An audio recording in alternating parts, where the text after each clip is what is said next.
Et si on parlait de collaboration, d'échange, de partage, mais pas du côté scolaire, mais du côté des jeunes. Quand on regarde des jeunes qui apprennent, je dis souvent, les jeunes, ils aiment interagir pour apprendre. Alors le petit enfant, il interagit avec ses proches, et puis ça, dans les cours de récréation, on interagit avec les autres. Et on dit même que la socialisation est un élément important du travail de développement de la personne.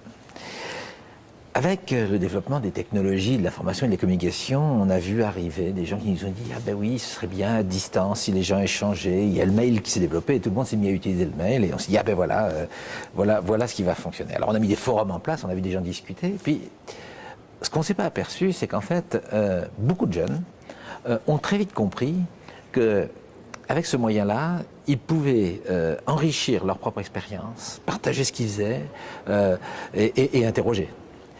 L'élève qui, en classe, n'ose pas lever la main, c'est le même qui, sur Internet, va poser des questions dans des forums, dans des réseaux dans lesquels il va aller.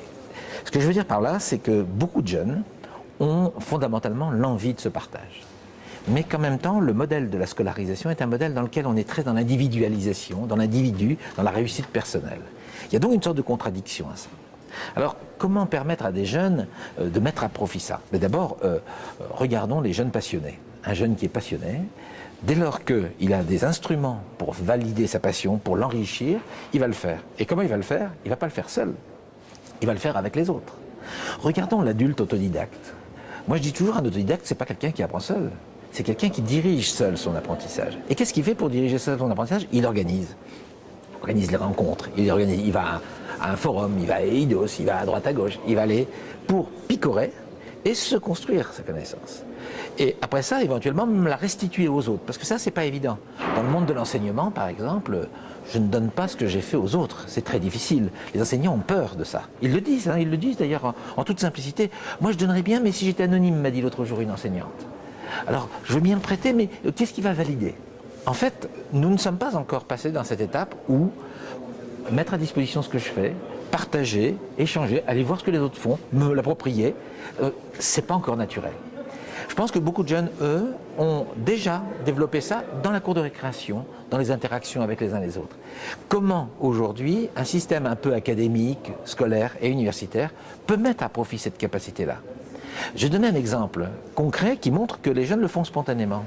Face à des MOOC, à l'École Polytechnique Fédérale de Lausanne, Pierre Dillenbourg nous disait « C'est marrant, dans la période MOOC, vous savez, dans la période MOOC, il faut toujours regarder une partie des vidéos, des cours, etc. » Il a dit, c'est étonnant, parce que des étudiants qui sont venus nous voir, ils nous ont dit, nous on veut bien suivre un MOOC, mais il faut nous mettre une salle à disposition pour qu'à plusieurs on puisse éventuellement le faire. Et en fait, ils se sont mis à l'utiliser à plusieurs.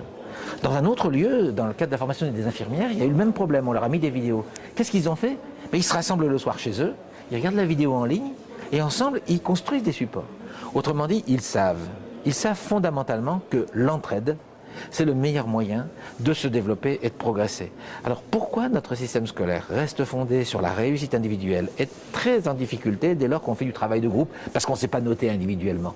Pourquoi on ne valorise pas davantage les activités collectives en projet ou simplement, je dirais, en réflexion, alors qu'on en connaît le bienfait? Alors peut-être pas tout le temps, peut-être pas sous toutes ses formes, mais au moins essayer d'encourager les jeunes à poursuivre cette dynamique qu'ils ont engagée déjà tout petit.